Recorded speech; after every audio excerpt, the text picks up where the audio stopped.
Mr. do we have a quorum? How many members do we have out of 77? 49. That's a quorum.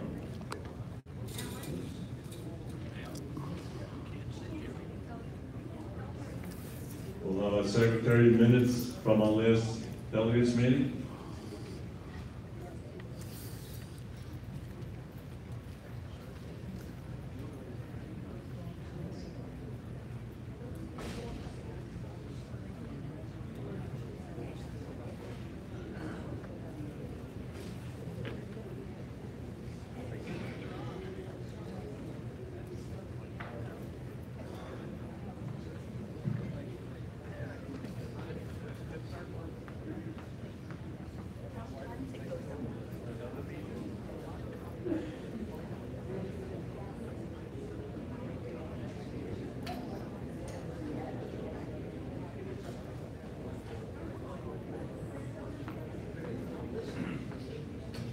Good morning, and I want to wish everybody a happy Valentine's Day for tomorrow.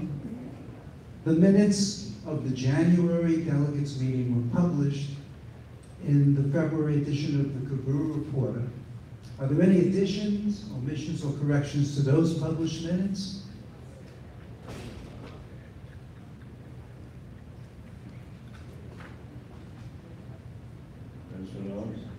Identify yourself, please. Good morning, Mr. Chair.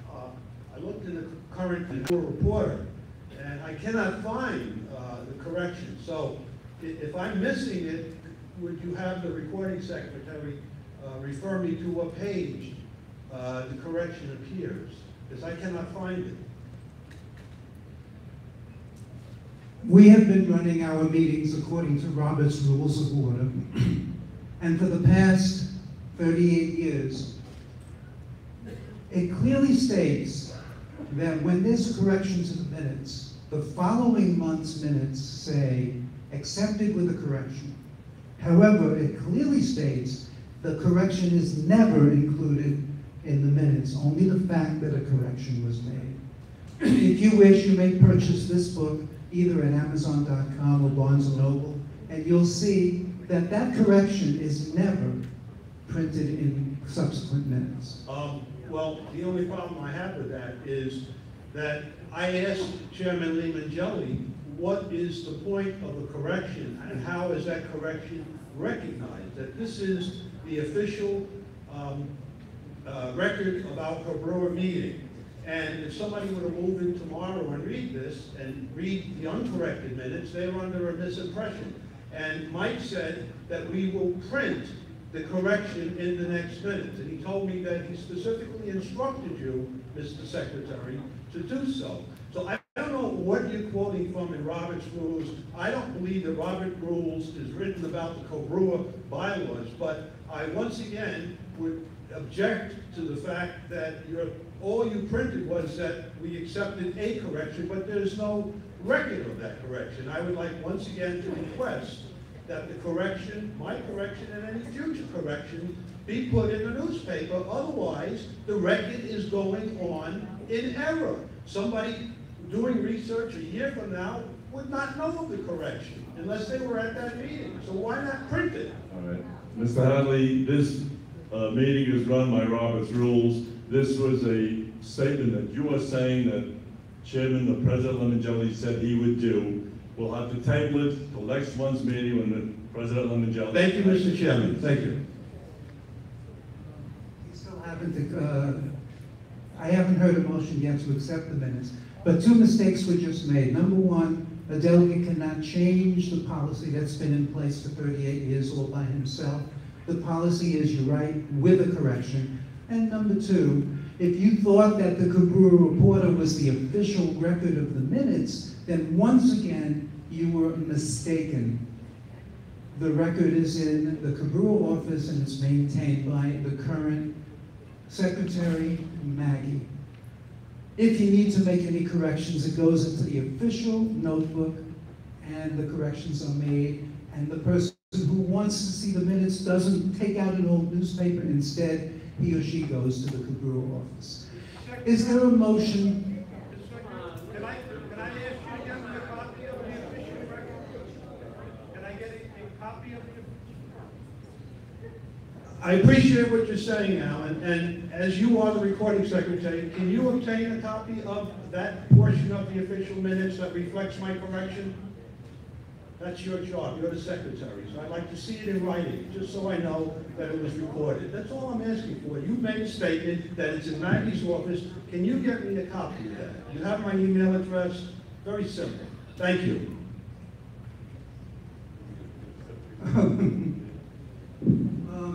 I already have a copy. I don't need to obtain one on your behalf. You may, if you wish, obtain one, as anyone else could. Is there a motion to accept the minutes as published in the Cobrua Reporter? Should I write? No.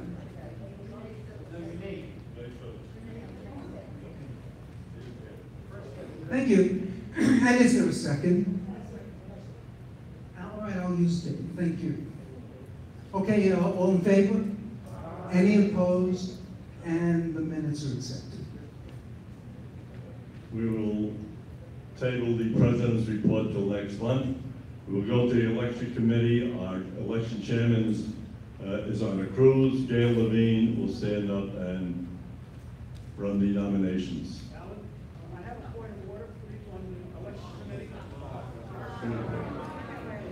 What? May I be recognized for a point of order? I have a withdrawal from a candidate. Do you know what a point of order is, Mr. Yes, Hampton? regarding order, regarding procedure, I have a withdrawal from a candidate that will not be running, and it needs to be brought to the floor. It's in writing, it's signed, and I'd like to present it. All right, when Gail comes up and asks for floor nominations, that's when you'll please probably produce it.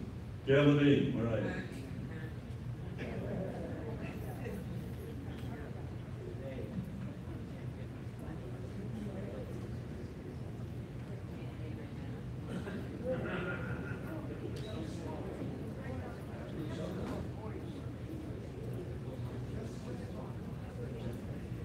Good morning.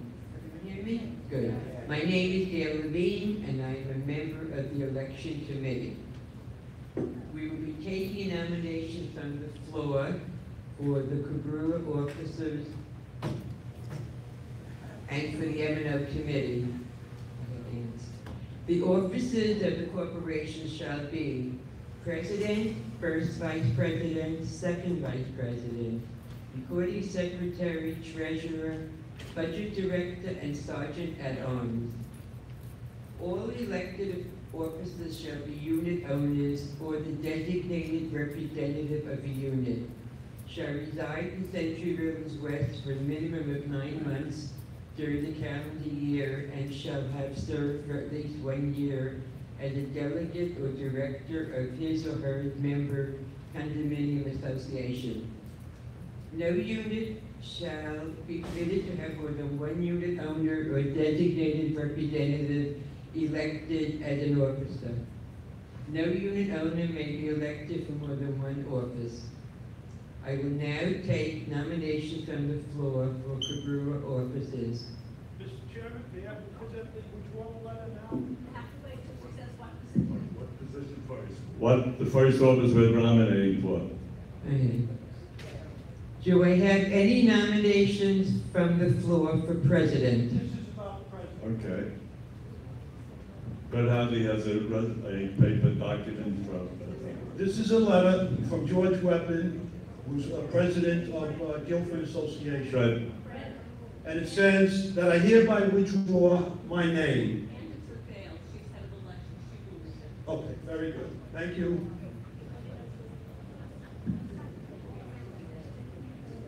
From George Wedman to Cobrua Recording Secretary Alan Perlman, I hereby withdraw my name as a candidate for Cobrua President. Sincerely, George Wedman.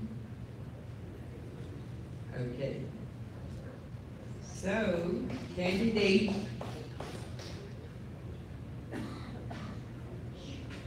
Please, no clapping. This is not a contest.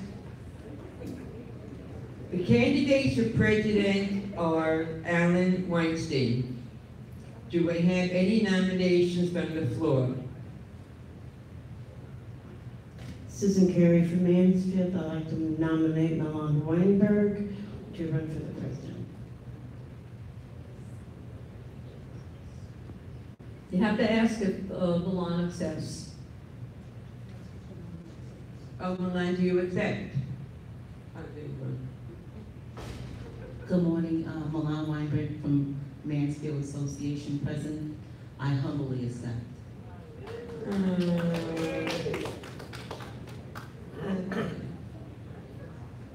Any other nominations? Nomination to close. Do we have any nominations for first vice president? The candidates for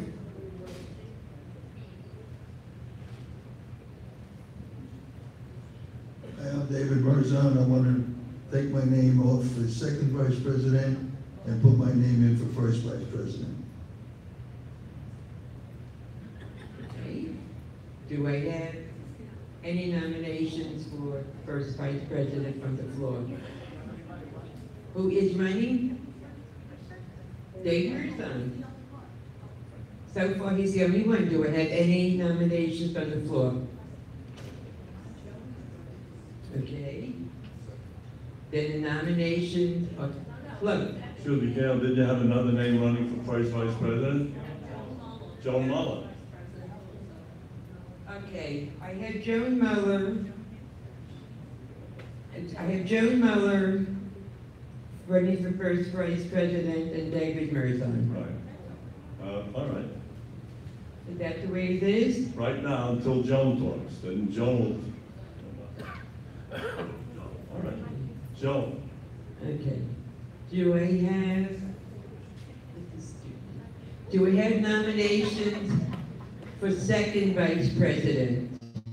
But you have to say nominations are closed to first vice president. I said nomination to close. Okay, nomination to close for first vice president. Do we have nominations on the floor for second vice president?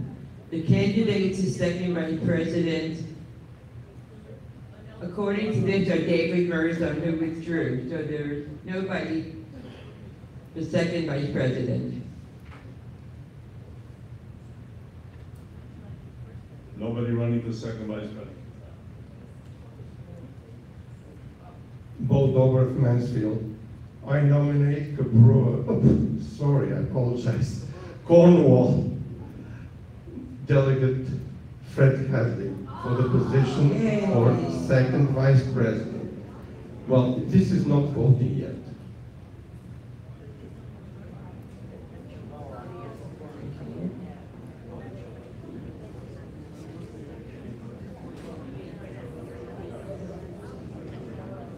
I, Fred Hadley, accept with honor and pleasure the nomination. Thank you both.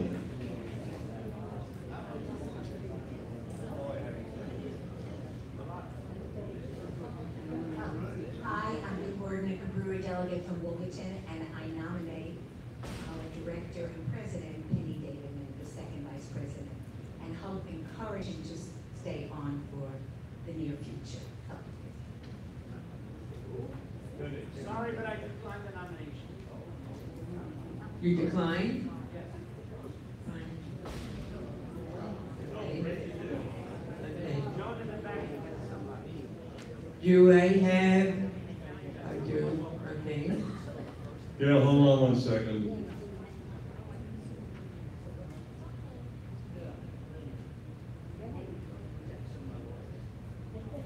Yeah, I'm gonna switch my name from first to second, please. You nominate yourself. You self-nominating? Okay. Or from first to second. No problem.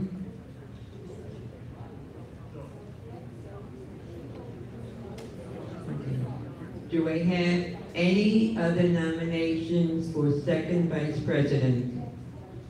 Joan Muller and Fred Hadley are candidates for second vice president. Nomination are closed.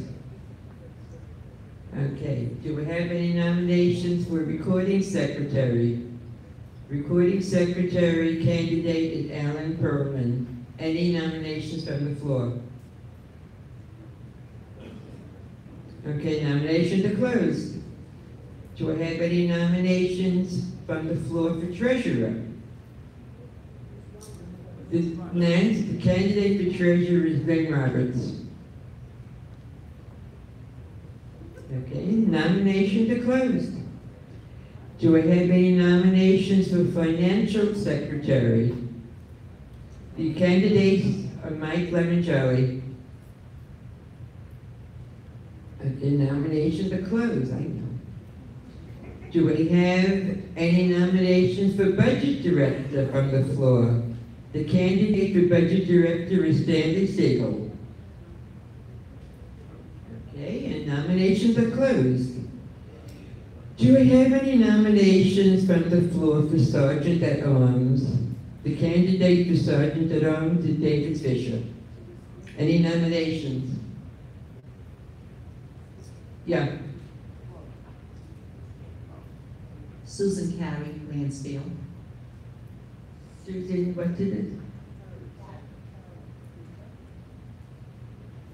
I accept. Susan, what's your last name? Okay, thank you. Any other nominations? And nominations are closed. Okay, nominations are closed for Cobrua. In order to be eligible to run for position as an M&O committee member, a candidate at the time of election must be a permanent resident of Century Village West who is a unit owner of record. A permanent resident is defined as a person who has resided at Century Village West for at least 9 months in the preceding calendar year and either a member of the executive board or a director of constituent member condominium association of Cobrua. Do we have any nominations from the floor for M&O committee? The candidates are Al DePetoro, Mike Lemongelli, Harvey Rubin, Ted Spar, and George Webman.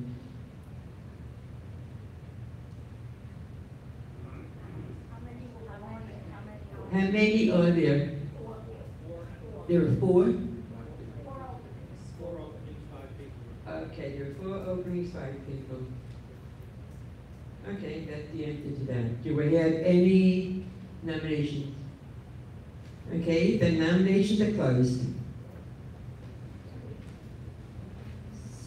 So, wait.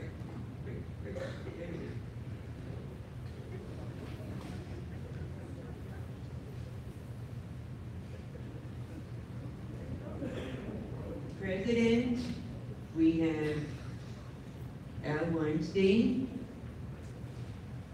First Vice President. For Al Weinstein and Milan Weinberg, I'm sorry. Point of order, Mr. Chairman? What? The names have to be stated in alphabetical order by last name, please. No, I'm reading them off of. It has to be in alphabetical order. Okay.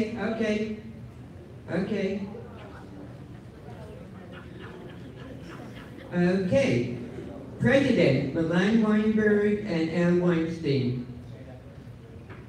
First Vice President,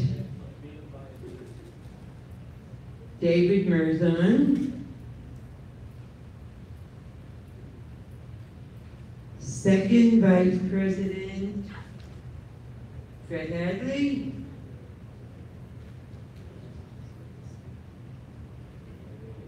And Joe Muller.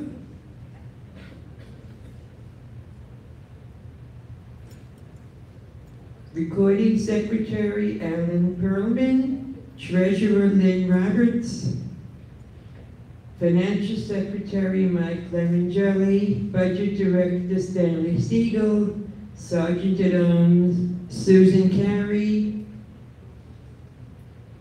and David Fisher.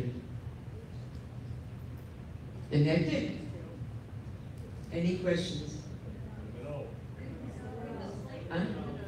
And the M&O, right, federal M&O. The M&O, nothing has changed. We have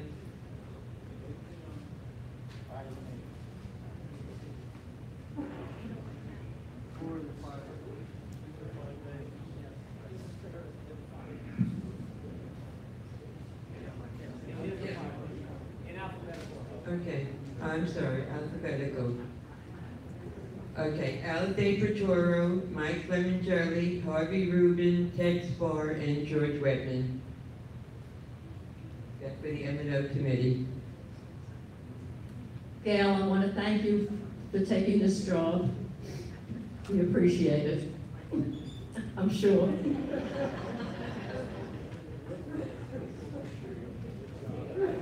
The nominations are closed from the floor. And we'll have our treasurer's report, Lynn Roberts. Good morning. Our checking account has a balance of $15,684. Our CD has a balance of $50,115, leaving us for a total of $65,800. Our CD interest was, for this year, for 2017, was $700. We transferred $7,000 from the CD to our checking account as we were low in funds. Do I have any questions? Yes.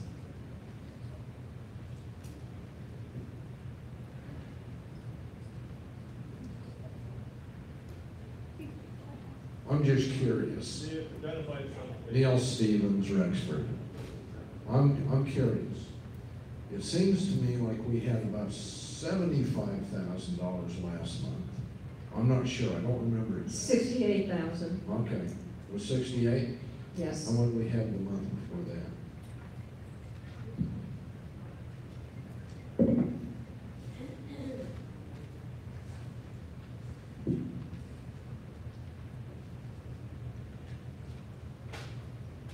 $71,000. Okay, it seems like our I paid, expenditures are exceeding our income. that's been going on for years, but I'll tell you what happened. We paid the lawyer for Comcast a little over $2,000, and we paid the lawyer for the contractor for the clubhouse another $1,000. That was over $3,000. Excuse me? Yes, we will recuperate it, but at the time I still don't have it. What happens with the Comcast is that Cobrua pays it and then sends out invoices to every association, and they pay per door. And then the money will come back. About the clubhouse. We pay a lawyer to oversee the contract that was being done for the construction here. And M&O has no money, so it comes out from Cobrua. Okay.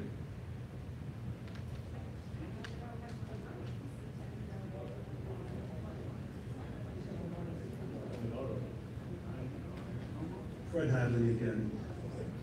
I heard a rumor that the Cobrua board is contemplating eliminating the print edition. I think that's a rumor, and you shouldn't listen to rumors. Right, but would you give it any consideration in order to get our finances back now that everybody's got a modem and there's really no excuse why people can't get online access? I think you ought to give it consideration.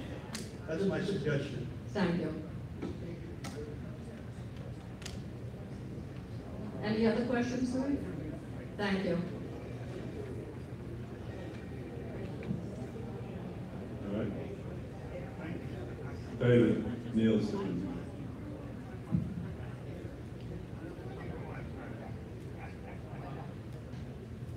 Just a question, Neil Stevens again with Rexford.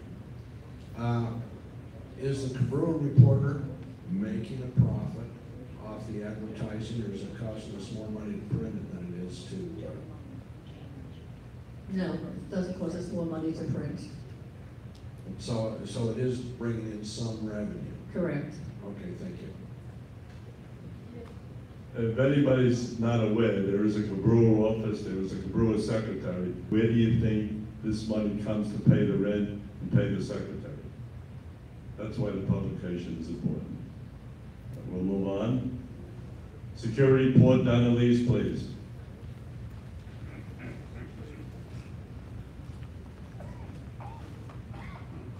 Any questions for security after she speaks? If it's on a personal basis, please see her after the meeting on your own. If it's a general question for everybody here, you can bring it up and ask her. Thank you. Good morning. Reports for the month of January. We confiscated 89 IDs. We had 992 food deliveries logged, 752 contractors, 3,559 residential calls, 210 commercial vehicles logged. We patrolled 2,667 miles. We had 11 welfare checks, 161 fire rescues, and 7 auto accidents in the village. Any questions? Any questions, security?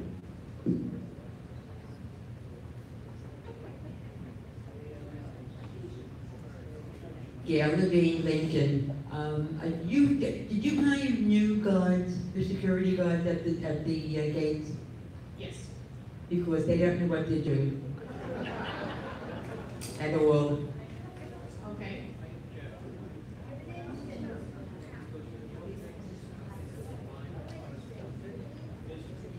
Is that a general statement, Gail? They don't know what they're doing, or is it No. something you particularly are aware of?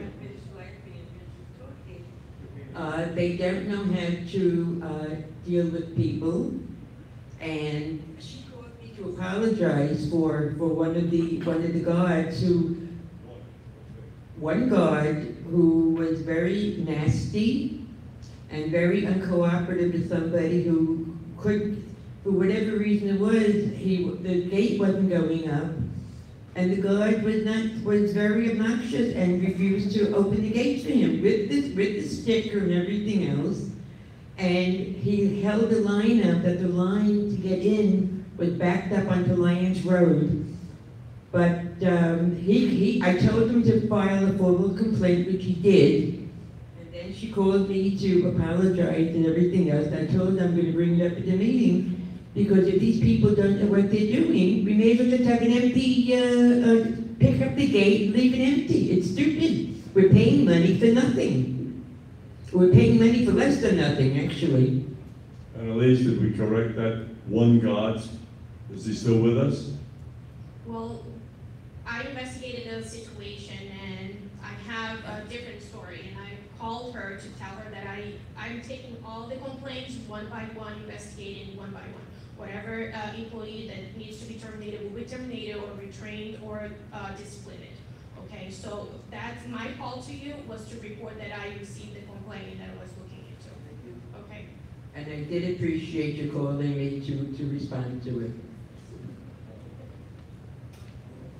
Now, Elise, are we making any progress?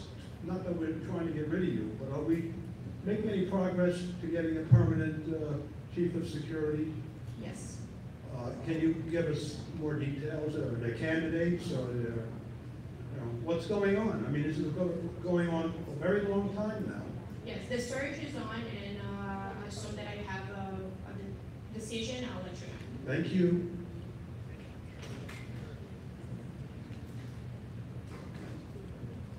Anything else with security? I know I went out the other day and the line was gone from the gatehouse to Lyons Road on both sides. First, Yeah. I'd like to suggest that, directed to the chair and to the sergeant at arms, if somebody who has not yet addressed the meeting is waiting to speak, I think they should be recognized before someone who has spoken 3, 4, or more times, even 2 times. But going beyond that, now that I do have the microphone, I also am concerned about the hiring of a new chief of security. And as I gather, it's in the works, but I would like a target date.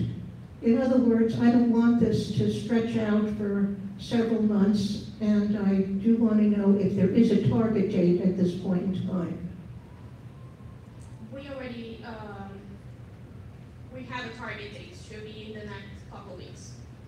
What is the target date? In the next 2 weeks or so? The next 2 weeks. Thank you.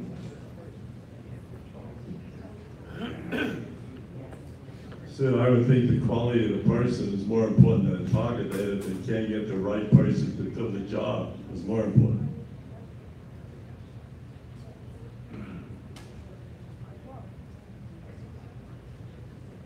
John Mulder, Exeter. I'm concerned about the 7 accidents we've had. What is going on with that?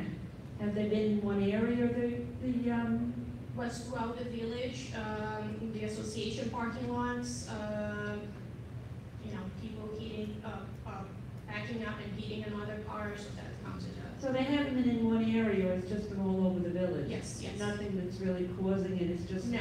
people, okay. Thank you. Dave?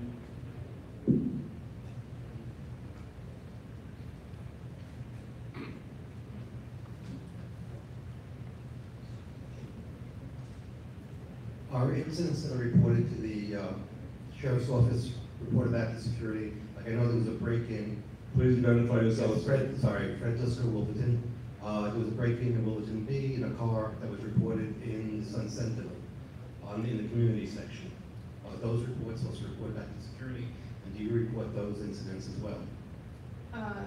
Yes, all the incidents are, we call, if we're the first one to attend, we call the sheriffs, and they're to come to the village and do the final report.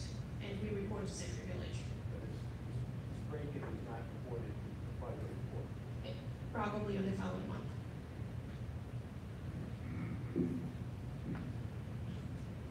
Anything else for security? Thank you, then, Elise. Blood bank? Donna? All right, it took me 3 days to recover from this last blood draw. We had so many, and I think there were 21. And so I'm anticipating maybe 5 more than that. So put it down, and when I call, you make sure you come.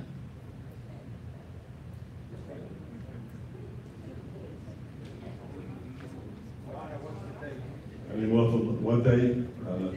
The next day. The second Monday in March, and I think it's the 11th. Second Monday in March. 12th. This is 12th. COP program, Lonnie.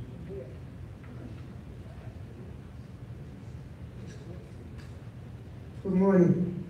For January, we drove a total of 166 hours, and the mileage was 1,624 miles. So as you can see, everything is going up. We have new people driving, as well as we have the snowbirds at the back. So hopefully we'll keep it up another few months and go from there. Any questions about the COP? Thank you. Do we need more volunteers? Always, always. Community affairs. Elise. Good morning, everyone. I'm going to give my report, and I've been invited to a function at the temple, so you'll see me bugging out. It's not that I don't want to be here, but I don't want to disappoint the people over there. The usual construction going around the entire area, whether it's Lyons Road, Glades Road, which they repaired 100 times, near the turnpike, so that has not changed. If you're not going to the show tonight, and I'm not going to, give it a free plug, the West Boca Community Council has an interesting subject, routes for reclaimed water in Southwest Boca. So you may be interested to know how it's going to affect our area. This is at the Boca Lago Country Club, which is down Lyons Road towards Palmetto Park. Any questions regarding my brief report? Pardon me? What's the time? What's the sign or the time? No. 7:30 p.m. Thank you. Anything else for community affairs? Staley M&O, please. January 17th, we met with Judy Millington, the interim site manager, Monica Wells, senior VP, chief financial officer, and Dan Cruz, regional facilities manager. We addressed the problem of Republic not picking up at the recycling area. For 1 week, it seemed that they did a couple of pickups, but right now we're monitoring it because the committee feels that we may want to do away with that recycling. It looks like a garbage dump rather than a recycling area, and that's not what we're looking for. The system to improve the acoustical system for the movies will be done in conjunction with the repairing of the backstage in order to comply with ADA regulations. We're waiting for the county to approve the waiting for permits for the bathrooms on the north side. That's on the second floor. December collections amounted to $53,534. Hurricane Irma expenses totaled $300,000, mostly for cleanup of the trees and things that fell apart. The fence that is near the pool that houses equipment and chairs and so forth. Road work is continuing on the south perimeter area. We're waiting for permits for the exercise room to come through to us so we can commence construction. All right, Donnie will probably give a cable report, so I'll bypass that. A plan was developed to work out cars parking in the wrong area. There'll be a flyer put up today or tomorrow possibly, explaining that if you see there's a car parked in your spot or you want to make a complaint about parking in the wrong spot, you report it to security. There's a form that you as the complainant will sign, and they will not stick it on the windows, but they'll put it under the windshield wiper to make sure that you park in the right spot. A lot of us who are association presidents put little notes telling people to move, but in some cases where there's a problem, it'll be handled by the person complaining to security and signing off that they want this car removed from that spot, and they'll put a notice in there. The program to do away with the large metal carts on the buses has been working out great. There's been very few, if none, in the way of complaints. Everyone is complying with the rules. We're waiting for permits to install television screens in the theater so the people in the back, or if you got somebody who's taller than you sitting in the front, you'll have a screen to see what's going on.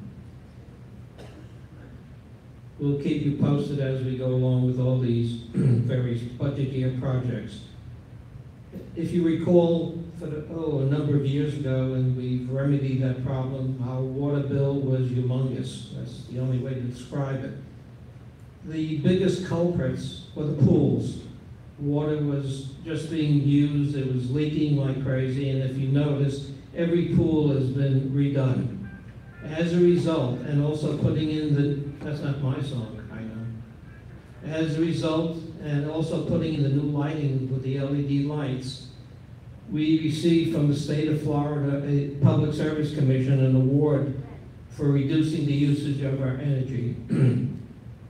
Just to talk about the water, even though we've curtailed the excess use of the water, unfortunately, they keep raising the price of the water. So right now, we're really paying almost the same, but the fact that we're not overusing the water, if that's the proper way to explain it, is that we're doing okay in plain English. Any questions regarding my report?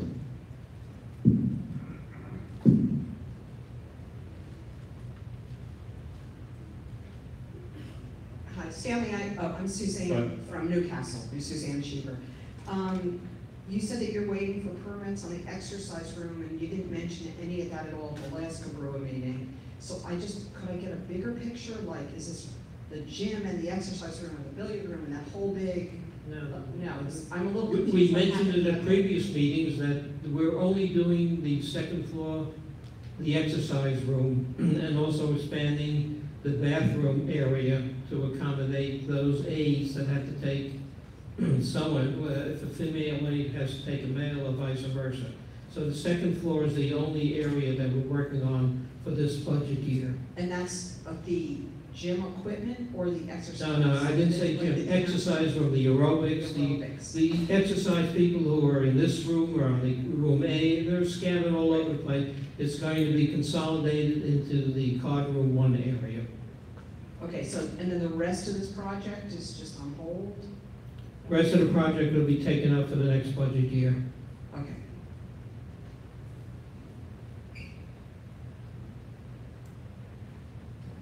Harry Whitmer Fanjoy.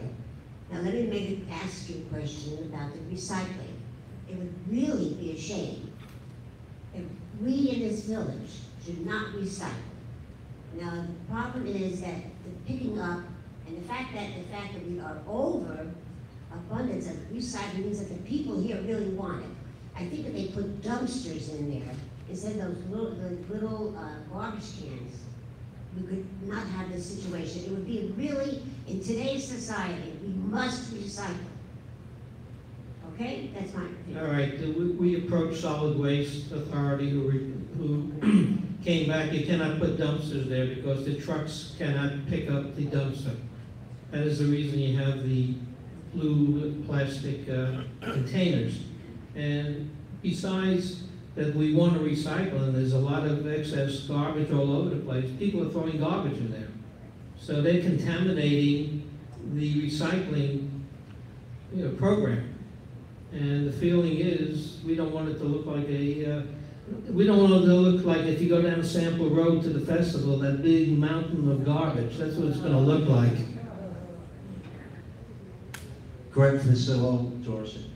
In regard to it looking like garbage dump, I have them in my community, and we've not had one issue in years that we've done. However, saying that, we discussed this at the executive board meeting last week or the week before. I didn't say much. I went home and I reflected on it. As far as the recycling, it doesn't, if you did away with it, Dorset still has it. It's not impacting us. However, it is impacting the environment, and we've tried to be that way. I would love to see the clubhouse do recycling. There's so many cans and bottles and so forth. But you have to look at it this way. We pay Solid Waste Authority a lot of money to take care of our garbage. Our bills are, if you look at your real estate bill, it's probably less than what you pay for your garbage replacement, for removal for most of us. However, saying that, you have to look at it this way. Solid Waste Authority burns plastic and metal, not metal, but plastic and bottles and such in their new factory, in their new plant where they burn for FPL, I'm sorry. And they sell that to them. So it's a moneymaker, and they don't care whether you recycle or not. That's bottom line, they don't care. We do paper, they sell paper. We don't get paid for paper, we recycle it. But my point is, we pay them, they should be picking up as they should. We pay them. They should be cleaning up. Yeah, maybe if you look at it the way a woman or a man that takes the bus wants to recycle, they have to bring a bag of garbage on the bus and walk over to there. And what are you going to do? If you carry it and you put it in a bag, are you going to empty the bag and then take that dirty bag, put it in your pocketbook or pocket? No. So that perhaps is the reason why that is done. But we pay people to clean that area. We pay people to pick up the garbage. We should be getting on them, not the people here that want to recycle and do the right thing for the environment. Thank you.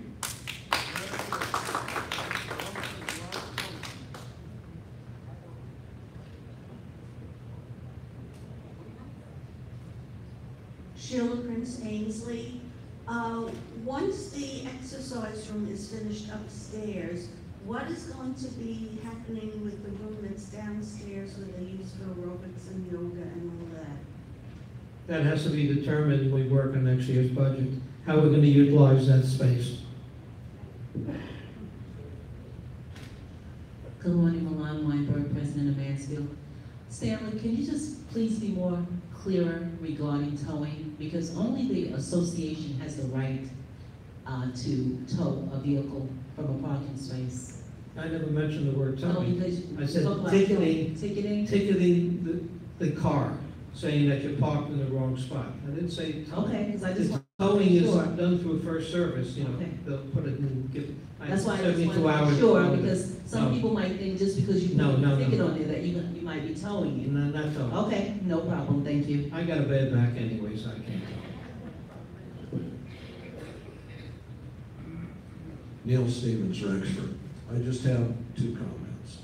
First, I walk a lot, and I walk along that new asphalt strip that they put in on East Village Drive.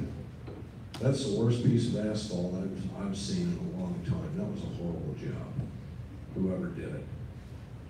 Secondly, I'm wondering why we eliminated stickers, because my experience is when security came over and put stickers on somebody's window, and those are miserable to take off. They only backed in once, and they quit parking in other people's parking spots.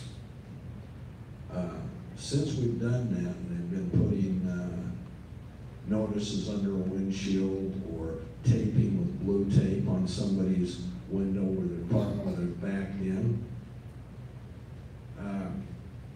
Doesn't make any difference, they just keep doing it. And I think the sticker thing was a lot better idea than what we're doing now. For what reason, I don't know. Why we discontinued that.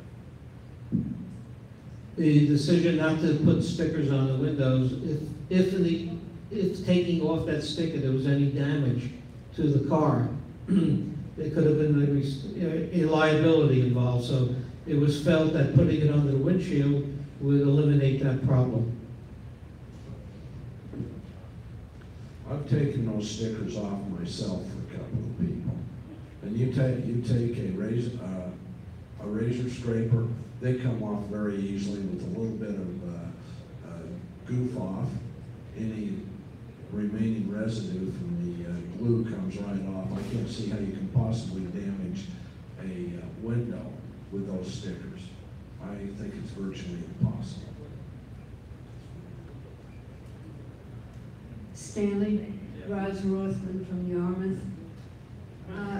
When I listen to you talk about who to call, I got the impression that that became a twofold job, that the individual calls to get a tag on the car that it's parked wrong, and then the association would have to call first service to get the car towed.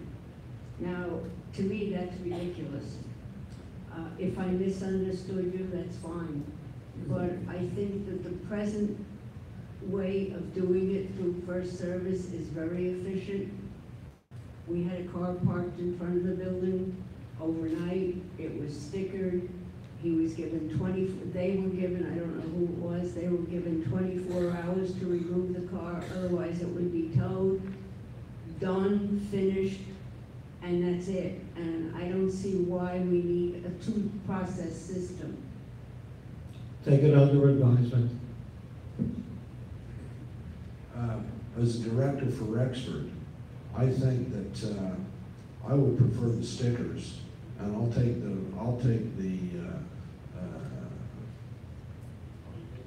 the responsibility and the legal problem with some damage.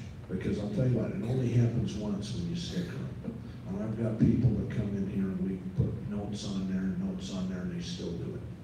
You know, that's a matter of opinion, because I put notes and we've had notes and the car has moved. The towing is when you have more or less these abandoned cars. That the big problem is getting somebody who parks temporarily in the wrong spot to get rid of them. And that's where security's coming in, you're signing off on it. In the long run, to tow the car, that's where first service comes in. But all of this is a matter of opinion and conjecture. I've never had a problem. I put a note in the car, a handwritten note, and the next thing you know, the car moves. Any other questions? Stanley, I believe when this issue came up, I'm going to question. This issue came up. I was one of the advocates that said, I want security coming into Fanshawe Not so much for cars that are parked in other people's spots. They respond. It's the cars that are stored there, the cars that are parked illegally, the cars that have expired plates, the cars that have flat tires, the guys doing work in their parking lots. And I believe it was made up that we, the association, will sign off on anything where we call security to come in on an illegal vehicle. We, the director of each building, will take the responsibility and sign off if we made a complaint to you. We want security in our parking lots, overseeing and putting stickers on and do what they're supposed to do. I think we agreed that if someone signs off on it, doesn't matter who it is. It can be the director, it can be the president, or it can be the person making the complaint. As long as somebody signs off and tells security, put the notice on the car. Joe Muller from Exeter.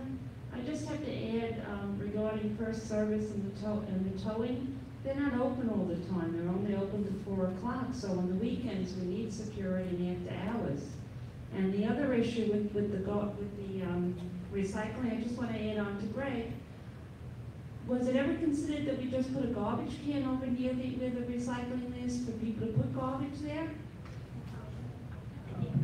I don't think there's any room to put garbage can, and it's going to look like a dump. Well, just one We're garbage- trying to avoid making it look like a garbage dump. No, I understand that. If you've taken time, and I know Lynn kind of was inspecting that area, it's horrendous in plain Right. English. Okay, thank you. One other point on recycling. We have a contract, or SunWest has a contract for the garbage pickup, and it was supposed to be 2 pickups a week. And 2 pickups a week at the recycling would solve all our problems if they keep to it. And if we cut out recycling, then all of that glass and plastic that's in the cans and not in the cans are going to be in the association's dumpsters, and we're going to be having to pay for 3 pickups a week instead of the 2 that we have right now. So I think it's in the best interest of all of us to see that the regularly scheduled pickup twice a week at the recycling takes place, and that would solve the problems.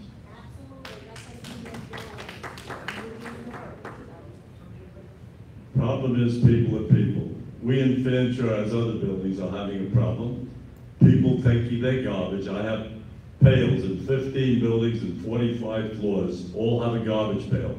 4, lint, for bottles that are used up at the place of only laundry equipment. They are taking their garbage, they're putting it into the laundry room, into the laundry. I even had a situation this week where they put their Depends in the garbage pail in the 3rd floor laundry room. What are you gonna do? It's people. The problem is, how do you get people to follow rules and regulations that you put forth for the health and welfare of everybody? That doesn't have anything to do with the situation with people who are bringing their plastic and their glass to the appropriate location, the blue garbage bills out there, and then the contractual obligation of picking up twice a week is just being forgot. They pick up once a week. And if we cut it out because of that, then we're going to be paying more in each association for the additional garbage pickup that we having 3 pickups a week instead of 2. So it makes full sense to me that we have to be urging them to pick up twice a week. That's only conjecture. You don't know, if you divided up all that garbage, it's not gonna all go to Ainsley unless I tell it to go there. Anything else on community affairs? On M&O, I lost myself. This will be the last question. I'm Sheila Shapiro from Hyde. Regarding the recycling, I come to the clubhouse often, and I think that I park on the south side. South side. And I see the pickups twice a week. And I see, once in a while, I see something that shouldn't be there, that's on the ground, okay? But I also need to mention that they do, as I understand it, they take tin cans, aluminum cans, and tin foil containers, like from restaurants. Am I right? That's part of recycling. Yeah.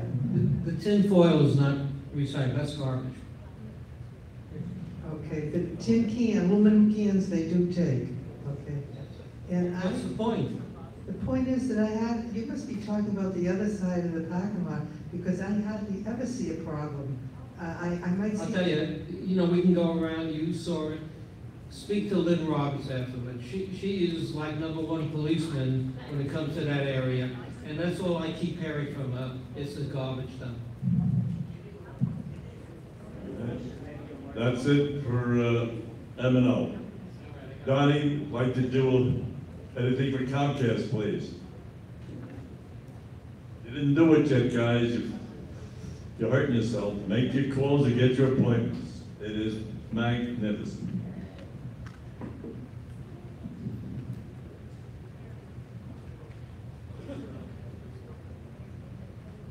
Yeah, I don't think we'll thank you. Good morning, everybody. Okay, we've installed, pardon me? You're Fred Hatley and I'm Donnie Kay. Okay. The first thing is that we were supposed to start deployment, Comcast was supposed to start deployment February 1st. They bumped it up tremendously, as everybody knows, and we've installed so far over 3,480 people have been installed, which is mind-boggling, okay? Now we're gonna get to the exciting part. As Milan knows, her area is becoming a parking lot for the Comcast trucks, because there's 3 different services that are here. One is rewiring meaning outside. Canadians say outside differently. So outside your unit for the 3 stories is going to be a big job. 90% of that wire is what Fred calls RJ59. You're going to RJ6. RJ59, I know nothing about it, but I have been told that it will not hold the signal as long as RJ6. It's a heavier wire. That's what I'm to understand it is. It must be changed over a period of time. In the 3 stories, those boxes that are now open, wide open, they're wide open on purpose. They're eliminating the filters. They're going to be eliminating the boxes completely. The boxes are going to be approximately 3.5 to 4 inches out more so that they can be closed properly and locked. They're finding all kinds of stuff in there. They're finding stuff from AT&T that was there before, from Adelphia that was there before, wires that were there before I was born probably. So I don't know exactly what the consistence of it is, but I know they're doing that. They went to Al's place, the head guy was at Franshaw, doing all this and explaining to Al what he has to do, what wires are there. There's wires all over the ground. Some of the wires don't belong to Comcast. And the wires that do belong to Comcast, if they're not correct, they're going to be changed. There is 3 different crews, as I said. The crew just for rewiring is 21 trucks. The installations are 19 trucks. And then you've got the specialty trucks. There's a signal, again, it's not my expertise, but apparently, like they did one of the 4-story buildings, and they changed some of the wires, some of the channels are freezing. It's because some of the signal is spreading out too much. They have to reboot it from a main area, which again, over my head. But that's what they're here doing. So there's installation crews, signal crews, and the crews for that. Then you're going to have another crew, which is going to be the Wi-Fi area. The Wi-Fi areas are the pools, are the tennis courts. They have to arrange that. We do not own that property. It's owned by Sen West. They have to arrange with them and their engineers with something to do with the pools and the signal for the water or something. I don't know. It's a different signal. So that is coming. I don't know exactly when. Those engineers from both companies have to get together and do that. That's out of our control, okay? As far as billing is concerned, a lot of bills have been straightened out, but not everybody's. It's going to take 3 months to do it. I can't answer those questions. The only people can answer is in front of a computer when he pulls up your account and they show it and they show. Once the old equipment goes back, which is chargeable equipment, and your new equipment is installed, it's automatically free, okay? Now, there was a mistake on my bill twice, which was actually quite comical. because I made it happen on purpose to be able to show them in a meeting. It will get straightened out, I promise. It's not gonna come out of my pocket, but it will take 3 billing cycles, okay? And some of the people who were installed, and the installation is perfect and it's working great, might find out, I'll use it for you, in 3 weeks' time, that the guy went downstairs to the box and he altered something and it affects you. So all of a sudden you're having a fit, they have to reboot you. They might tell you just to unplug and plug in, or they have to reboot you from the office. Okay? So a lot of those things are going on. So a little bit of patience we're 3 months ahead of schedule. I think it's absolutely great. There are complaints, I know that, but it's not under my jurisdiction. You know, we're just trying to lead it, you know, to get it done. It is working. I know that the picture in my house is outstanding. The signal on my Wi-Fi is crazy. I'm getting stuff I never got before. I didn't know a remote has that much. You know, the only thing you can't do is order deli. But you can change a channel, you can ask it to do anything and it does it. And I don't understand half of it, that's for sure. You know, so it is working. Guys gotta understand that. Be patient, Milan's gonna get it bad. All the 3 stories, you're gonna get a lot of construction going on in the back. The box circuit changes, everybody's gotta have patience, because when they're changing that box, you're not gonna have too much television for that half a day or a couple hours it's gonna take to change each box. I don't know how many wires there is, but we were at your place yesterday. There has to be in some of those boxes, there has to be 60 or 70 wires, and they're all over the place. And they're from various different companies. So they gotta clean it all up and they have to change it. They know their mandate. It's not like they're not trying or they're giving us stories. They're here, and they're working 7 days a week. We cannot ask more, at least I can't, and I've asked a lot. I can't ask more than that, that's for sure. Okay, so whatever kind of report that is, I have the numbers of how many, but like in Fanshawe, there's only 284 people installed out of 630. Guys, wake up and smell the coffee. You gotta do it, you know? So that's my report. That's all I can tell you. Enjoy it, get it done, guys. In respect to the wiring, maybe Al said he spoke to them and you're in Milan's area doing a lot of wiring. I got a call that they were gonna come in and do a unit in my building. I thought we agreed, or maybe it was me with Comcast or us with Comcast, that with the 3 stories, it was impossible to go through the attics down and run it down the wall. I don't see how they could do that, run that wire down the wall. They can't even attach a new one and snake it because it's going through concrete and beams and such. You can't do that. But anyway, I got a call yesterday that they wanted to do an apartment and go through the attics. And I said to the guy, Michael, I think his name was, I thought we weren't doing it that way. We were going to use an alternate means of going in the back or through from the spare room to the front. Anyway, does anybody can enlighten me as to what they're doing, how they're doing it?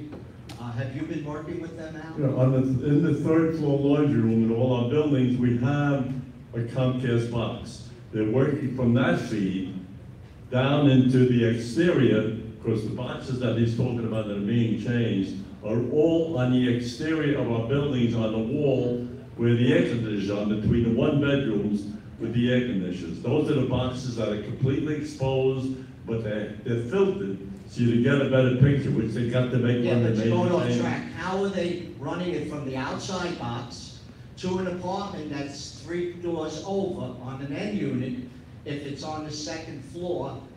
Those boxes go up to the attic, the wires, through the attics, as we all know, and down your kitchen, living room wall. He said he was going to do it that way.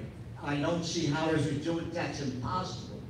We thought we were going to do it an alternate way, and he said, no, we're doing it that way. And give me an answer. I'm going to give you an answer. Sure. There's going to be an engineer that's going to come to your places. They're going to explain to you. They have all your phone numbers of the presidents.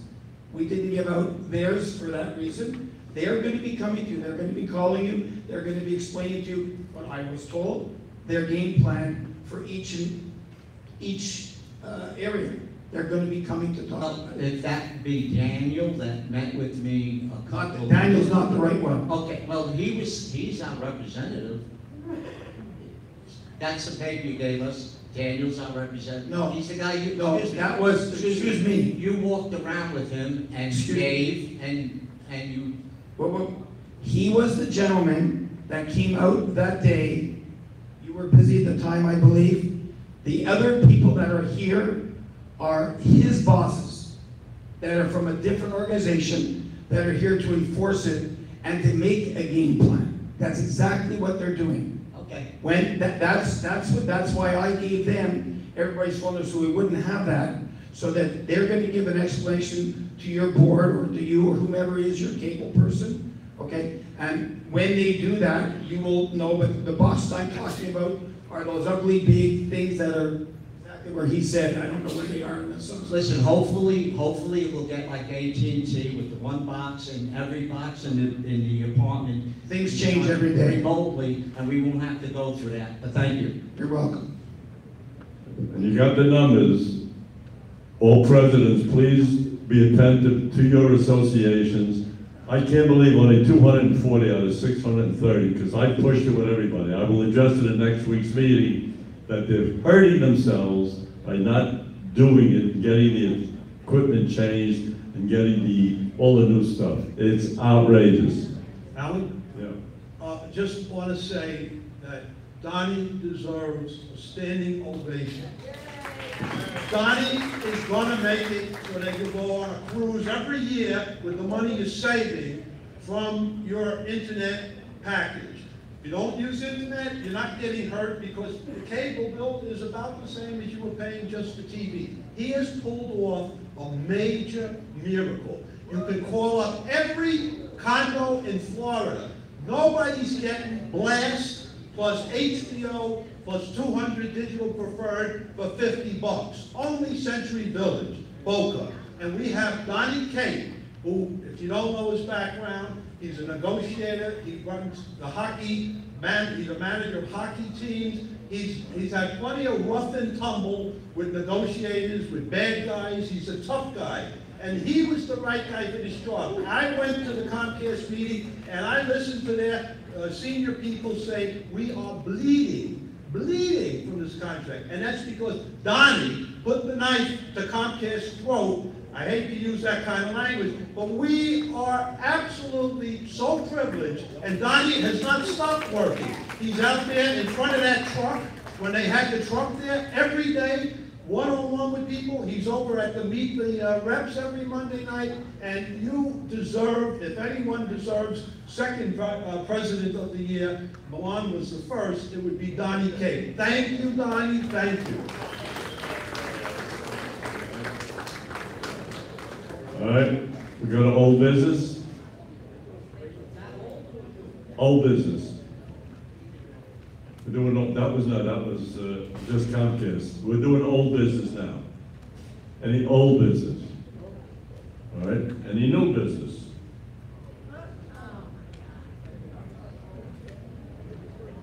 Mr. Chairman, as a delegate, I'd like to make a motion at this time for a proposal to a bylaw change, which I understand we do have a bylaw committee, and I don't see him, he must have left, but Penny is the chairman. And this is what I would like the delegates today to vote on, not, to change the bylaw, but merely to refer it to the bylaw committee for study and evaluation. And this is what I'm proposing as a delegate.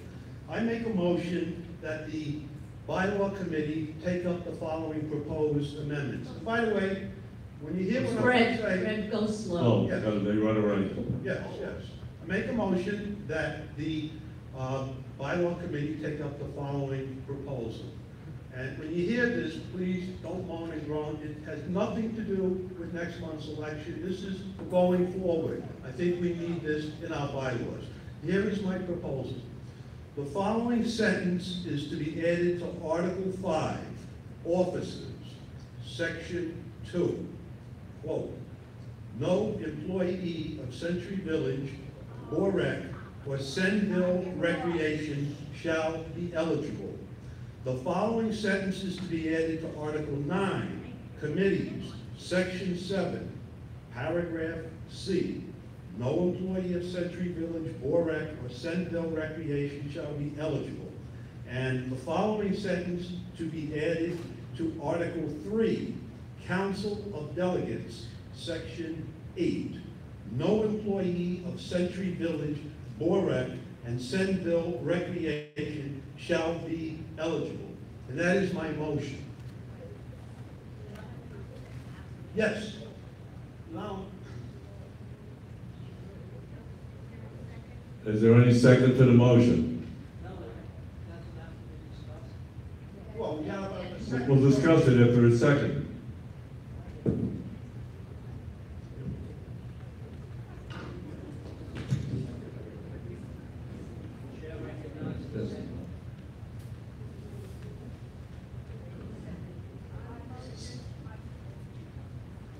Your name is?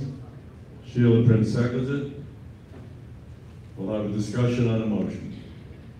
Can I go first? This is my motion. No, you made the motion, let's hear what everybody else has to say, please.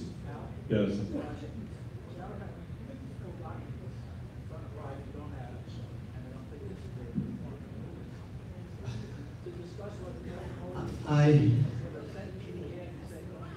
Ted,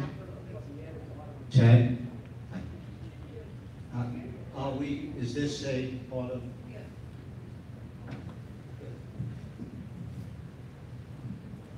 My point was, I don't know how we can sensibly have the discussion. The following sentence to be added to Article 5, Offices, Section 2. The following sentence should be added to Articles 9, Committees, Section 7, Paragraph C. One or two more comments like this. I think this is something that has to be reviewed and discussed. But I don't know how we do it at a meeting like this without people having the full documentation in front of them. The way I look at it, it just says that this motion should go to the bylaws committee. It doesn't. Yes. And fine. That's what, to me, that's what this motion says. Nothing about it. I mean, what he wants changed is up to the bylaws committee. So what he wants is, I believe it's just to be referred to the bylaws committee to see if they would make these changes. Then we should not have discussion about this, only No. discussion about whether or not to refer it. Correct. Thank you. Thank you, Greg Facillo, Dorsey. In response to any Cobrua bylaw changes, I was on the bylaw committee and I was a thorn in Penny's, the chairman's side, and a lot of people had to listen to what I had to say, and sometimes I would ramble on about it. But my opinion is of the bylaws.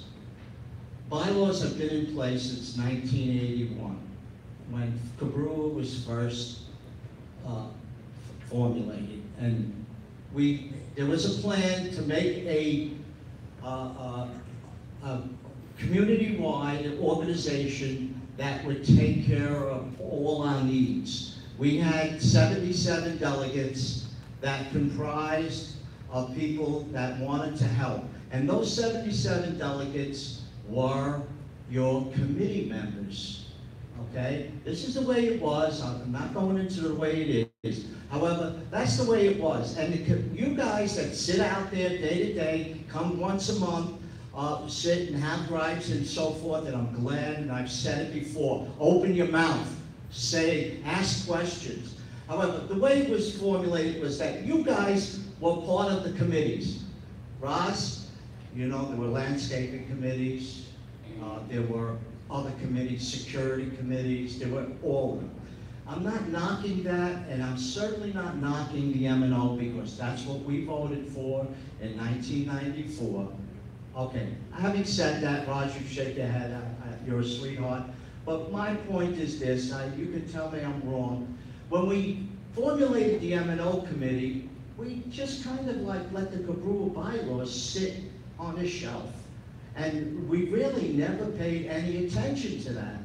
And anything that we could do to improve, change, or make the Cobrua bylaws better fitted to run this community, I'm all for it. That's all I have to say.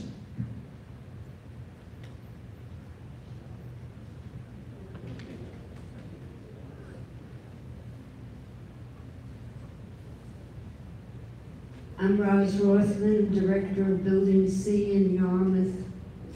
I would reject this motion for consideration by the Bylaws Committee.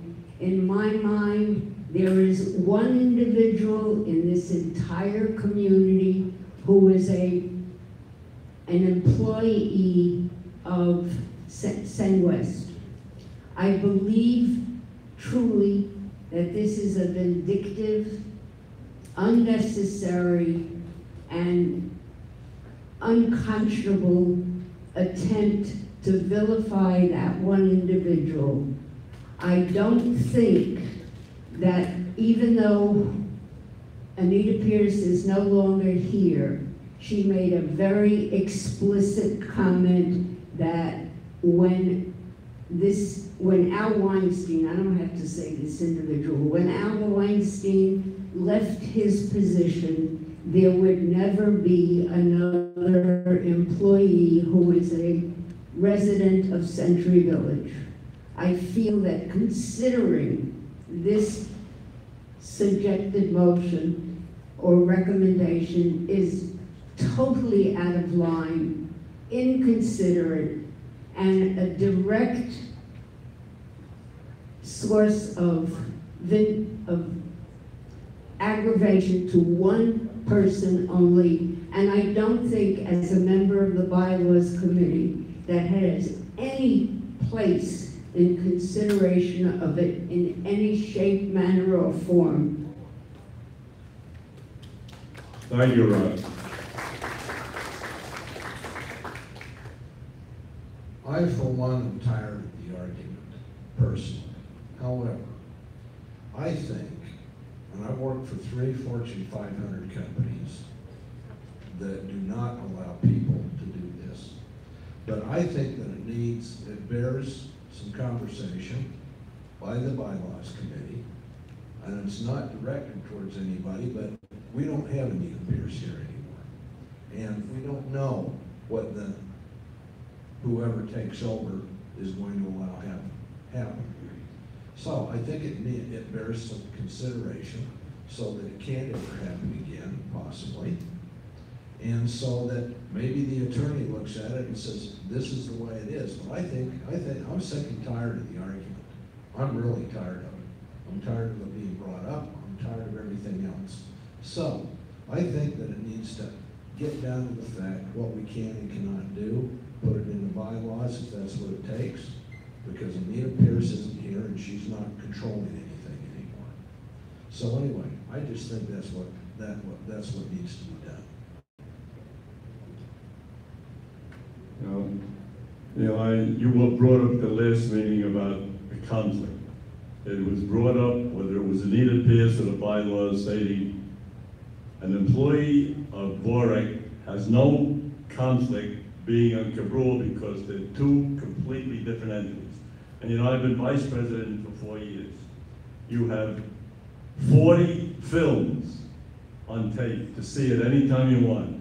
And you see my stance. The allegation's always been, I'm a company man, I'm for them and not for the people. There are 40 films for 4 years to see what my stances are with everything. You've seen me here head to head with you, what I am. I've never taken their side over our side because this is what I am. And if this particular proposed amendment is going to change anything, then so be it. I don't have a copy of the bylaws in front of me and see the wording of it, but it seems to me that any amendment to the bylaws has to go through the bylaws committee. That's what they're there for. And while I don't agree with this particular amendment, I do think that a resident would have a right to bring something to the bylaws committee for their consideration. And once they consider it, then it comes back to us. I'm just talking about the process. Again, I don't believe that it should be amended this way, but I think as a matter of process, that there's no reason that it shouldn't go to the bylaws committee. And it also seems to me that if you start putting in the bylaws if you start designating classifications of people who cannot run for an office, then you're opening a door to other classifications of people who cannot run. And I think you're going down a slippery slope there. So I don't approve or I don't agree with the amendment, but I do think that the process should work. Any other new business? Neil?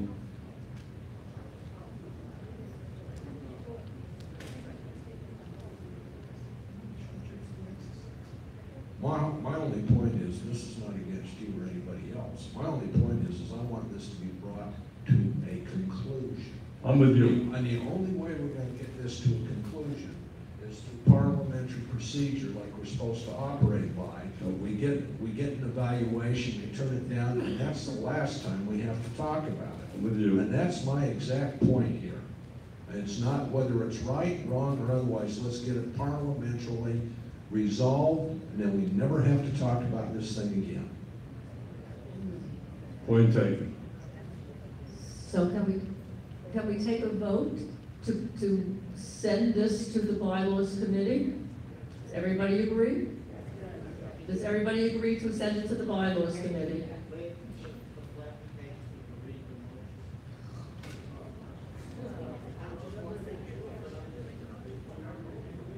The proposed amendments to the Cobrua bylaws. The following sentence to be added to Article 5, Officers, Section 2.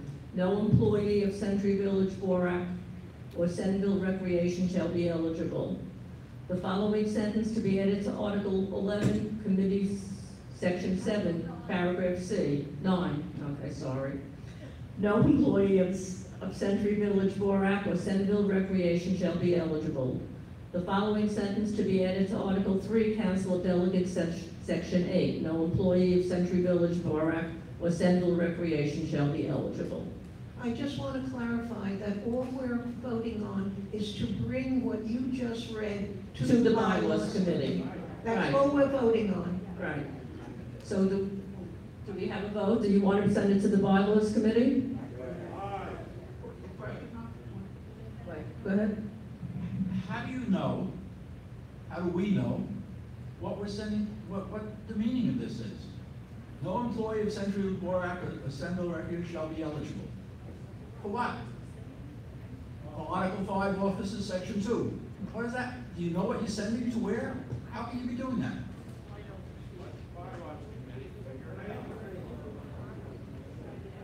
Ted, I understand you're seeing it out of context, but if you go to the full bylaws, the sections that I have cited. You're saying trust you. No, I'm not saying trust me. I said if you go to your own copy of the bylaws, not me. I don't have one with me. Well, when you get a copy, I'll give you one right now. I have it with me. Anyway, if you go to the reference 3 sections, those are eligibility sections. And it states residency requirements, 9 months, and so on and so forth. So in that context, this is just one sentence to be added that says, except if you are employed. You know, what this goes to is you can't serve 2 masters.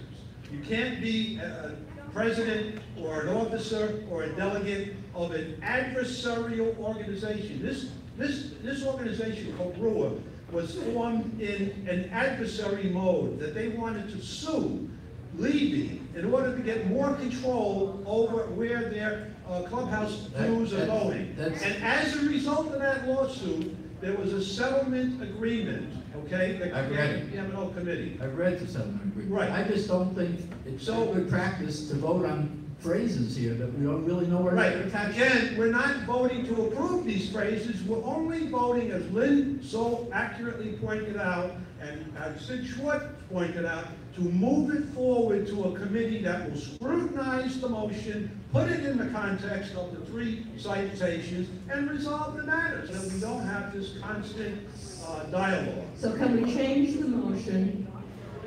Wait a second, can we change? Are you taking his job away? I'm listening. Don't be sarcastic. I'm listening. Point of order.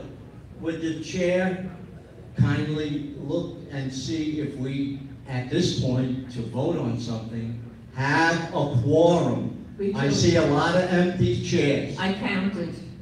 I counted too. I only counted 35 plus up there. Did you count 35? I counted 35 here.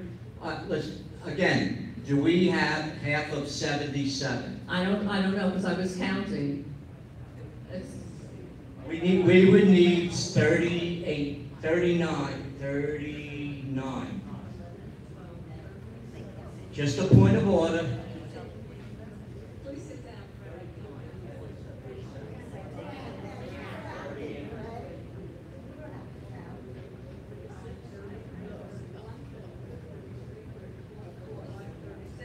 Whose school are you in? That's 37? That's 38.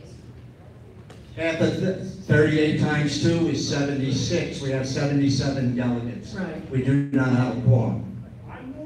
Oh, wait, excuse me. I didn't count, Dave, are you a delegate? All right, Dave is a delegate, so that's 38. No, I was counting. But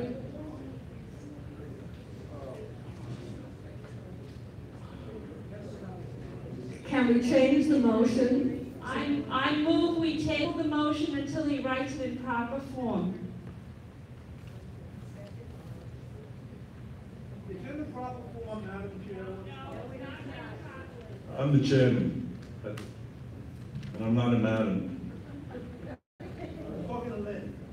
I'm the chairman. Correct. Anything more on this motion, if it's legal or illegal, or whatever you want to do about it? Previous question and vote. Joan made a motion to table it. Let's see if we're going to table it. Go ahead, Joan.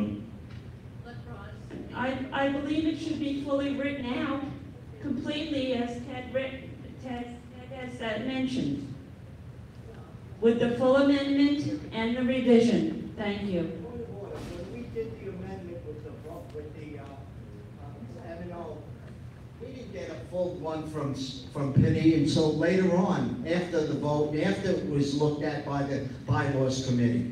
No, I think what Joan is saying, what she wants is, when he says Article 5, he should write the whole Article 5 so that you know what he's writing about. That's what you mean, correct, Joan? No. That's what she's saying. Roz?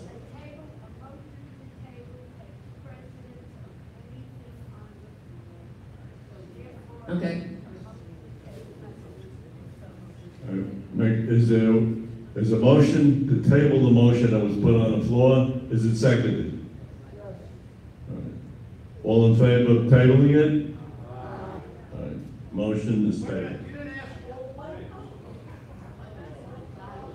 All opposed? No!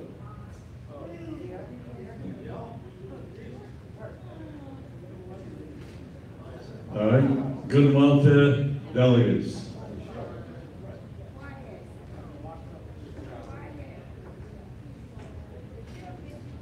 I just want to thank Frank from maintenance, Judy, Tracy, and I've been talking to them about the new roadway work and some of the things that I've seen that could be revised to make it safer, and they've had an attuned ear to what I've been asking, and I want to thank them.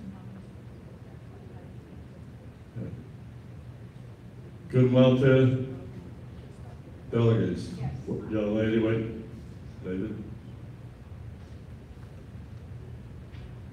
I would just like the name or contact information for who is on the landscaping committee for the whole Century Village. You gotta go through Sunwest for the landscaping committee, other than the associations. The associations have their own.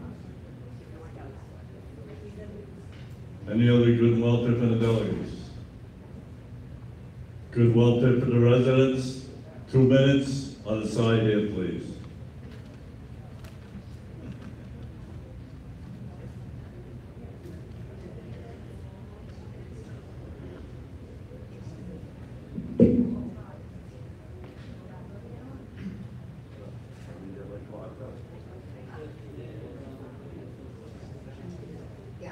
Okay, so I'm Rachel Resnick from Yarmouth E, and I have a few comments. One is about the water bill. I know that everybody's gone now concerning that. But if people think it's free, they don't check, you know, they don't want to pay their money to fix dripping sinks or toilets that are constantly leaking. And I was wondering if maybe we could do a publicity campaign in the Cobrua announcing how much our bill is each month, and possibly giving a general idea of how much a leaking toilet could be costing the association. So just to bring people awareness, because I don't think it's the pools anymore anyhow. I think that people are having dripping faucets and doesn't cost them, and the plumber will. Okay, and the next thing was recycling. Those recycling bins, the big yellow ones, the lids are so heavy. I have to say I'm among a younger group of residents, and I have a heck of a time doing the lids and then also trying to put in the stuff. I flip it over, I put everything in, and I have to crawl around and flip it back. Okay, so I think that that's a big problem. If there's a mess around the recycling bins, people can't get it in. Okay, and I just want to say about the guards at the front gate. Before, people were upset and complaining that they weren't checking who was coming in. Now it lines up backwards, you know, to the gate. It is long, and people are angry because now they have to wait. Well, they do check. So that's kind of humorous. So anyhow, my major thing is the water. I think we should really do a full court press to stop leaks and running toilets. And I know this personally from having a small building where a tenant thought running toilet was nothing. Our bill jumped astronomically. So I think it's something to look at. My 2 minutes up. Thank you, yes it is. Thank you very much. I'm Eugene Kowalski from Suffolk, and I've spoken here before last meeting, about what the white cane means, and people have come up to me. If you're legally blind, cane, white with red at the bottom, means you're legally blind. And I appreciate the people who come up to me who said, I never heard of this before, I never knew it. But I'd like you to pass the word on to all of your friends, especially to those who are drivers, because when you cross and you lift your cane like this, especially in a crosswalk, no matter who you are, the driver should yield to you. I also stated that at the corner, I worked in education and traffic safety in Michigan, and at the corner of Suffolk, Preston, and Wilburton, there's a curved area, there's three lanes that come in there. There is a sign that says yield to pedestrians, and there's even an arrow to the wonderful crosswalk that was painted, that was put down there. However, the drivers do not yield. And I spoke with the person in charge of traffic last time and asked if we could have a stop sign there. I would be willing to go there and stay with whoever is in charge of this to change that yield sign to a stop sign. We don't have to wait till somebody is hit or killed or injured.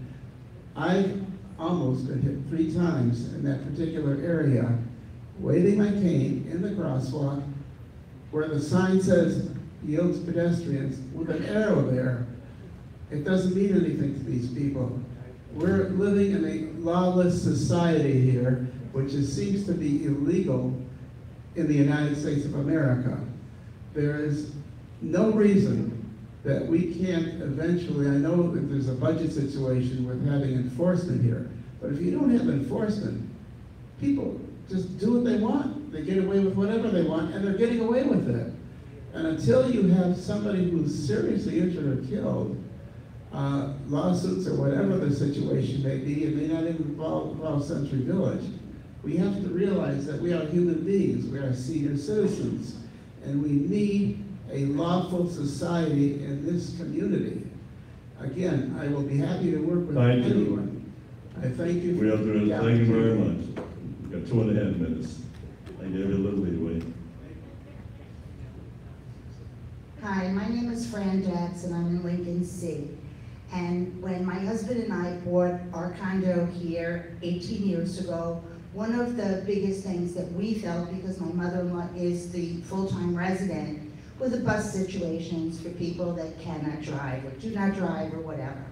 I know the bus issues have gone on over and over again, but I take the bus myself when I'm here in the winter when I'm coming to the clubhouse instead of driving. And however you came up with the situation of these 6 buses over there is crazy, because my bus, which is number 1, is the last bus on the front side. And when I walk to get to the bus, the fumes that come out, I have to literally hold my breath walking past the 2 other buses. And the people that have to be on the far side, I guess that would be bus number, I don't know, they have to walk absolutely in the middle of all the fumes of the buses. And it's really, really horrible, and it's not good for your lungs, and I don't know why you changed from all the buses being lined up on the back side, but it's really, I think somebody needs to walk through those buses and see how bad the fumes are. Thank you. There are 4 members of the M&O committee on this board, so your messages here are getting across. My name is Jeffrey German. I'm in Guilford, and I'd like to know why our pool was not open until 3 o'clock on Sunday. I was led to believe that someone took the key home, and I can't believe there's only 1 key to a pool. So the administrator is the person that is in charge of that, so that's who I would address it to. Everybody's aware, but you must talk to the administrator and tell her the problem, because she's the only one that can correct it. Robert Goodman, Wolverton B.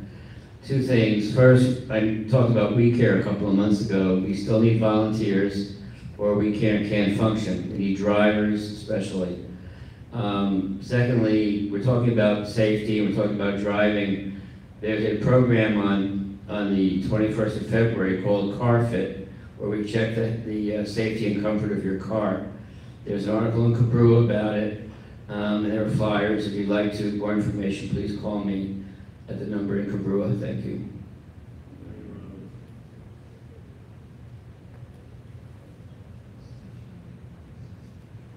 David Love, Yarmouth.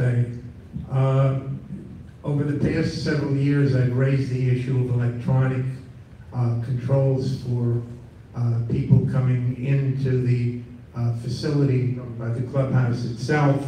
Instead of flashing an ID, you would scan it. I was told it was something that was going to be in the works over the succeeding years.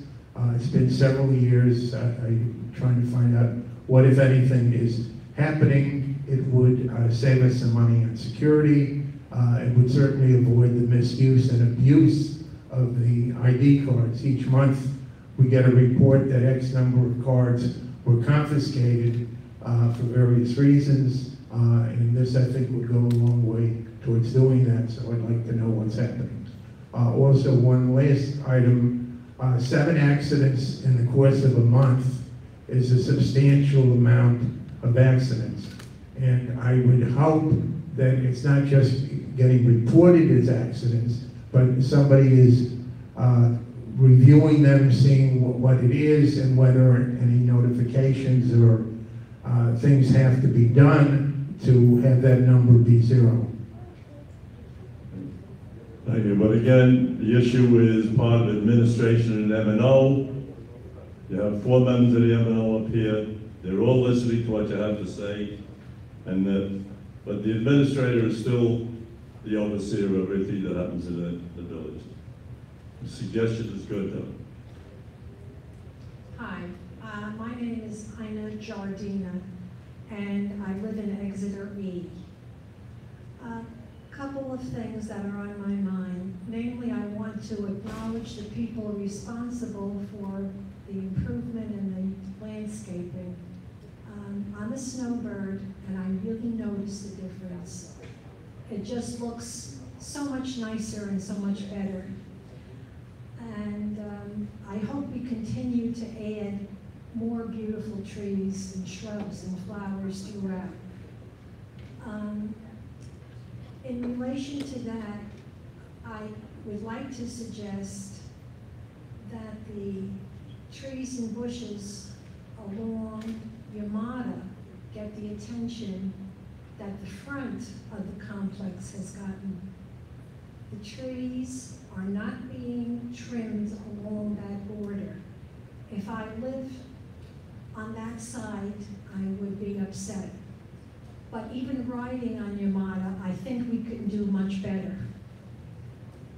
In addition, to the rear of the complex, along where the turnpike is, we need some beautification back there. The rest of the place looks so nice. If I lived in that section, I'd be upset. Much more needs to be done back there.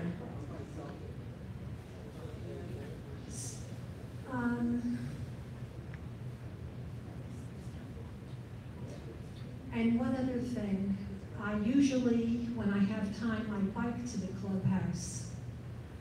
I am approaching some of the streets from Exeter to the clubhouse, and there are 2 stop signs out of those exits to get to Century Village Boulevard. I'm noticing half the people go through both of them.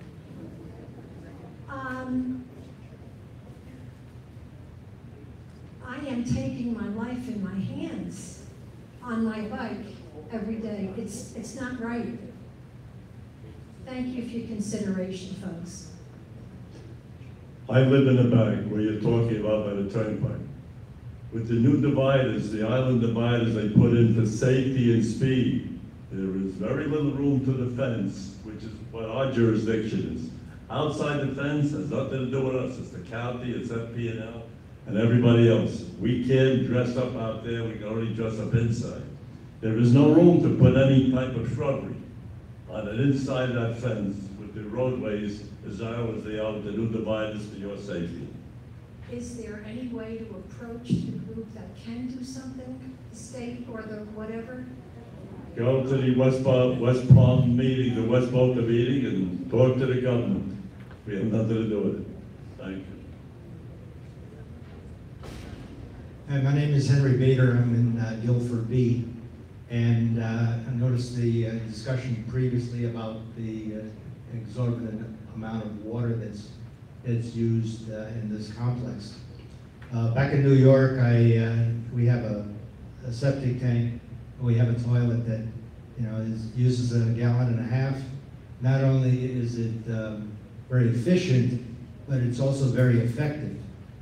And here, we're a 40-year vintage community, and a lot of the bathrooms are possibly vintage, original equipment. And not only are they very inefficient toilets, but they're not very effective in a lot of cases. And so it requires 2 flushes.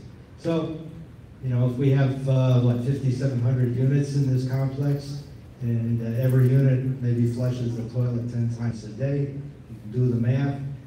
I think there's an opportunity here, and if necessary, even a minor incentive to replace what you have as an existing toilet with something that's more effective as well as efficient. In this community, you cannot force people to change their toilet bowls, to change their water heaters, to change their air conditioning. This is your right as an owner in your apartment and your privilege. If you create an issue, it's an issue that's going to be there that you have to deal with. You can't put the burden on everybody. No, I understand, but perhaps an educational program and a possible incentive to do so might help. Thank you. In answer to Michaela Lane Lincoln, in answer to the water, what we did up north is they put a brick in the toilet tank so that there was less water that had to come in to go out. You're looking at me like I'm crazy. Okay, they put the brick in the toilet tank. There was less water that had to come in or out, so you save water that way. And about the accidents in the park and the accidents around here, I was a victim of one of them. I was standing still in the parking lot here, waiting for somebody to close their door so I could go into a parking space. And this guy just backed up, didn't look, didn't bother looking, just backed up right into me. Got out of his car, looked and saw my car wasn't badly damaged, got back into his car. And towards the fact that I was blocking him, he would have disappeared on me. I said, you're not going anyplace. He said, yeah, I know, you're blocking me. Okay? People don't care. You just answered it, Gail. People don't Just said- give a flying. You just said it. You're right. People. Just to save him from having to walk back to bring me the microphone, I came up here. This is Neil Stevens again with Rexford. One of the things we might want to consider, in my apartment, I've got 2 3/4 gallon toilets, but as I was working with Macy's around the country, a lot of the water departments provide incentive payments if you change inefficient toilets, water heaters, and other things like that. And I mean, some of those incentives are huge. I saw one where it was up to $150 per toilet if it was an approved toilet. So, my thought is that maybe we could check with the water company, people who provide the water, and see if they had any incentives for these upgrades and improvements, and then turn it into a village-wide program to try to get this taken care of. Yeah, would you like to head the committee? Sure, give me copies of your water bills. Can't do that. And you can't give me copies of the water. I'm a director, and I'm, you know. I'll have to talk to the administrator and see if we can get it from her, and then we'll get a committee started. One of the things that you can do, and it's in the bylaws, and it's in the settlement agreement, is that you can appoint somebody to go see them with, no, it can be anybody. The M&O committee can appoint anybody. Or somebody from the M&O committee can go get them, and then I'll take a look at them and tell you what the risk is. I'll look into the, All right. M&O made a note of it, yeah. Okay. Okay, talk to me about it, and we'll figure out a way to do it. All right. There's also a couple of issues with streetlights around here that are still being provided by FP&L. And I looked at the rate schedule, and some of those are costing us $13 per stop or per light per month. So anyway. Thank you, Neil. I'm in Suffolk. I'd like to mention something to whoever's sitting up there. The water problem was discussed. Send West, not associations. Why is everyone allowed to get up here and discuss their own association water problems? Why didn't somebody up there say this is not an a Cobrua problem? Because the water leaks come from the association that create the bills for SunWest. So it's a part thing where we both have to make corrections and fix it, Richard. Make a motion to adjourn. Second the motion to adjourn? Wait, I have one thing to say before you do that, Fred. I want you to read Article 11, Section 1 in the bylaws. Right now? Article. Make a motion to adjourn the meeting. I thank you all for your help and cooperation. Seconded. Thank you all. Remember, next month is the election meeting. Please